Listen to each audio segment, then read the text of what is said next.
रबरचे mix कपडे असेल ते याच्यामध्ये धुवायचे. त्याच्यानंतर एक कॉटनचे कपडे असेल ते याच्यामध्ये धुवायचे. त्याच्यानंतर एक सॅन्टिक डेली साड्या वगैरे असेल डेलीची सॅन्टिकचे ते याच्यामध्ये धुवायच्या. इथं टायमिंग वगैरे सगळं दाखवतं. 1 तास 28 मिनिट लागणार, 5 किलो वेट टाकायचं, हे टेम्परेचर, हे घुमाण्याची स्पीड. त्याच्यानंतर रिफ्रेश, आता बेबीवेअर म्हणजे लहान लेकरांचे कपडे. त्याच्यानंतर रिफ्रेश, आता तुम्ही कुठे बाहेर गावी गेले, लवकर आले, काही घामाचा वगैरे वॉश असेल तुम्ही रिफ्रेश करू शकता.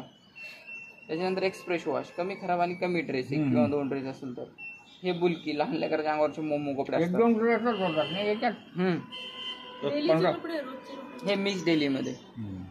त्याच्यानंतर एक क्रॅडल वॉश, 1 तास. क्रॅडल वॉश मध्ये नाजूक टाईपचे कपडे. हो नाही, थोडेसे कपडे असले तर 15 मिनिटं 2-4 कपडे. त्याच्यानंतर स्पिन ड्राय, सपोज तुम्ही हाताने कपडे धुतलेले फक्त सुकवायचे, फक्त ड्राय करायचे, हे त्याच्यासाठी. त्याच्यानंतर याच्यामध्ये लिक्विड टाकायचं कपडे धुण्यासाठी. याच्यामध्ये कम्फर्ट वगैरे टाकायचं, याच्यामध्ये काहीच नाही टाकायचं. सपोज हे काढलं तर हे एक वाला आपल्याकडे पाहिजे, हे 2 वाला समोरच्या साईडना पाहिजे, हे तेवढं काळजीपूर्वक. त्याच्यानंतर हे प्रत्येक 2 दिवसांनी रबर पुसून घ्यायचं. हे रबर प्रत्येक 2 दिवसांनी पुसून घ्यायचं.